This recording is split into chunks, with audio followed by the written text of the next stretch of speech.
Здравствуйте!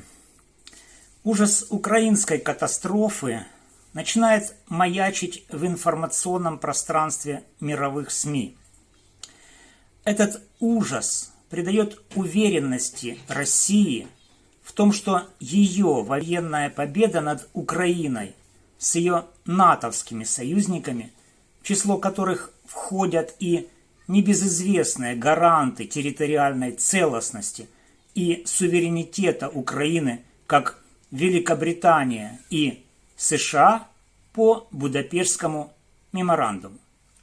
Этот ужас передается украинским военным, стоящим последней преградой между свободой и рабством народа независимой Украины. Российские неоколониалисты под предлогом денацификации и защиты прав русскоговорящих граждан Украины предприняли отчаянную попытку восстановить свой колониальный гнет на территории бывшей Российской империи и ее наследника СССР. Свободный европейский и американский мир с ужасом смотрят на то, как возглавляемые кремлевским прелюбодеем и выкормышем питерской шпаны полчища чеченских и бурятских многоженцев пытаются навязать этому миру свои старые имперские и антихристианские принципы. Смотреть на это без содрогания невозможно, но нужно все же признать, что сегодня это реальность, и с этой реальностью нужно что-то делать. Что же мы слышим из Вашингтона? Мы слышим то, что Будапештский гарант, обещавший помогать Украине столько, сколько потребуется, начинает обуславливать эту свою ранее безусловную гарантию необходимостью обеспечить нерушимость границы США с Мексикой. В результате поток средств обороны, поставляемых Украине США, и так необходимых Украине, на сегодня иссяк. Объединенная Европа борется с Орбаном и тоже, опасаясь, как бы не стать стороной конфликта, морозит не только российские активы, но и средства, предназначенные для помощи Украине. Тем временем официальные представительские органы украинской власти ведут наступление на языковые права русскоговорящих граждан своей страны, которые, вопреки официальной языковой доктрине, проявляют чудеса героизма и мужества в военном противостоянии российским неоколонизаторам, использующим, вопреки лжеутверждениям теоретиков украинского мовного лжепатриотизма, для коммуникации русский язык.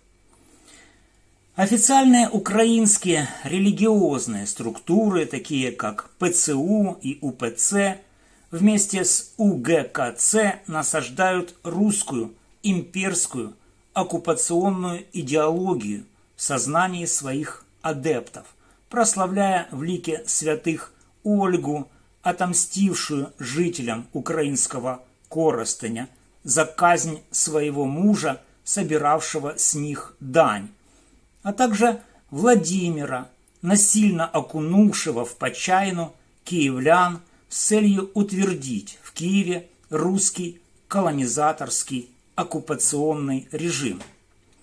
Поскольку тех же персонажей прославляют российские оккупационные власти, то становится малопонятным, каким же образом украинские патриоты могут сохранить свою самоидентификационную идею, чтобы извергнуть из своего сознания мрачное наследие русской имперской идеологии.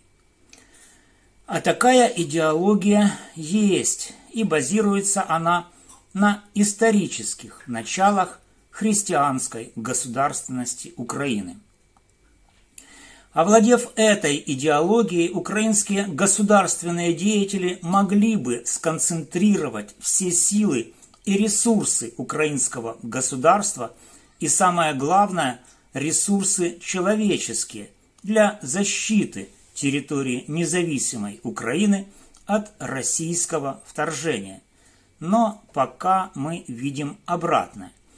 Украинские политики предпочитают нехристианскую политику языкового противостояния христианской антинационалистической идеологии.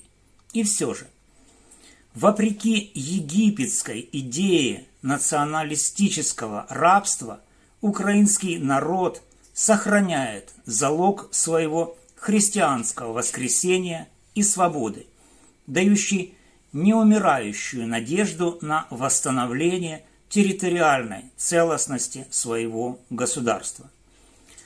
Этим залогом являются русскоговорящие граждане Украины.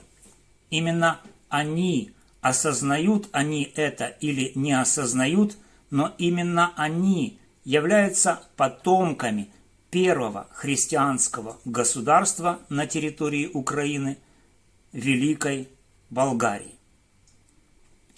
Дискутировать по этому поводу украинские политики сегодня не готовы, и даже прикидывающийся оппозиционером Арестович предлагает считать оккупировавшую Украину Русь началом государственности Украины.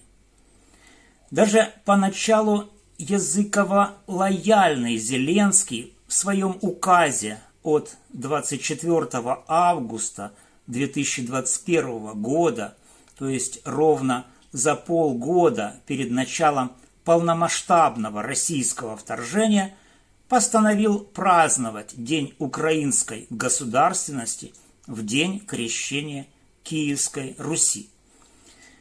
Гнездящаяся в головах украинцев русская идеология представляет собой реальную угрозу национальной безопасности Украины, поскольку является идеей, объявляющей Русь, являющуюся оккупантом первой христианской державы на территории Украины Великой Болгарии, началом исторического процесса создания украинской государственности. Поскольку этот указ издал Зеленский, то начало реальных изменений ситуации на российско-украинском фронте в пользу Украины можно ожидать сразу после даты очередных выборов Украины, то есть 24 марта 2024 года, и даже немного раньше, то есть с даты, когда могла бы начаться предвыборная кампания. Это дата 24 декабря 2023 года. Осталось, как говорится, 2-3 дня. Что произойдет 24 декабря 2023 года, остается только гадать. Но гадать не стоит, а стоит верить в то, что идея первого христианского государства на территории Украины, как основание государственности Украины, возродит Украину как ее наследницу. Почему именно русскоговорящие граждане Украины являются залогом суверенитета Украины, а не их украиноговорящие сограждане? То здесь идея достаточно проста. Русский язык в соответствии с результатами научных исследований академика, филолога и лингвиста Дмитрия Лихачева имеет происхождение от церковнославянского или староболгарского языка, который был языком граждан Великой Болгарии.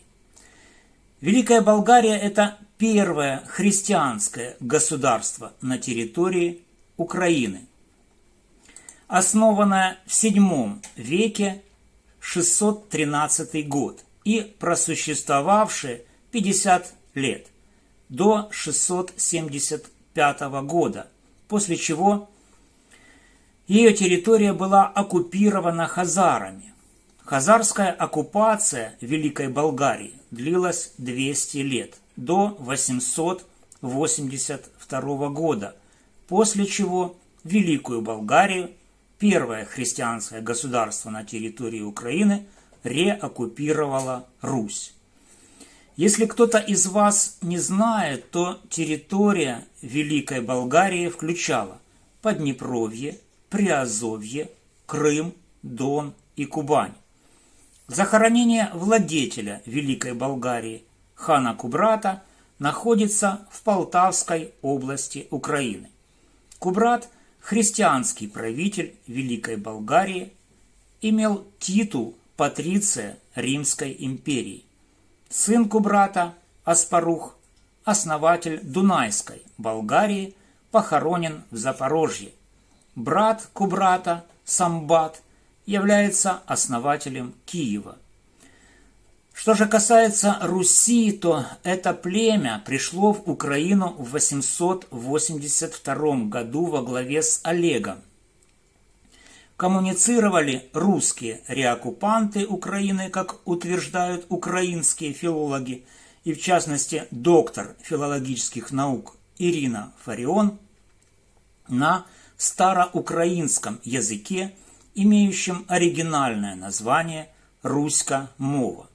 Придя в Киев, Олег убил Аскольда и, оккупируя украинскую территорию, требовал, чтобы дань, которую жители оккупируемых Олегом территорий платили хазарам, начали платить ему.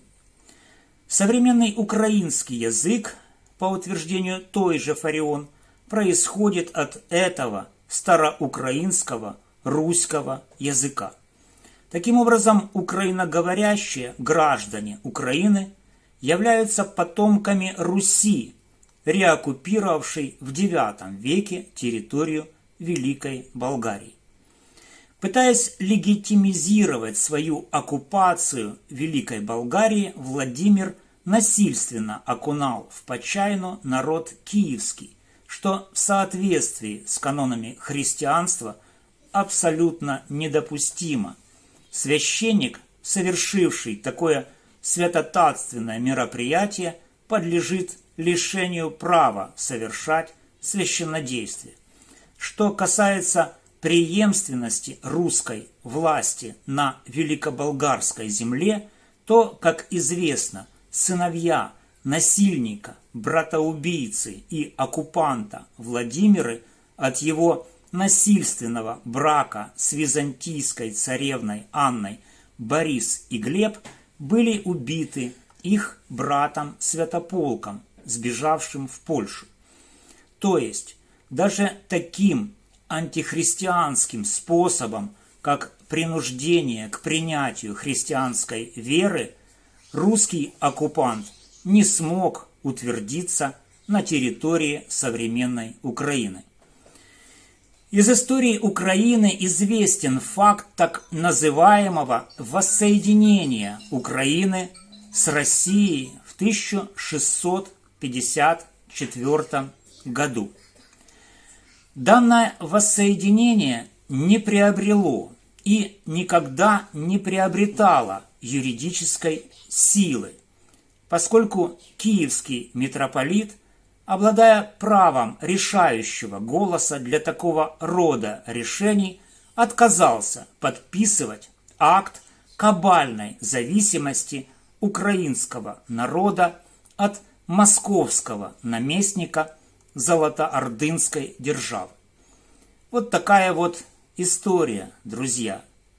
Берегите русскоговорящих граждан Украины и знайте, Бог поругаем не бывает. Украинская державность восстановит свою былую христианскую мощь. Для этого есть все исторические предпосылки.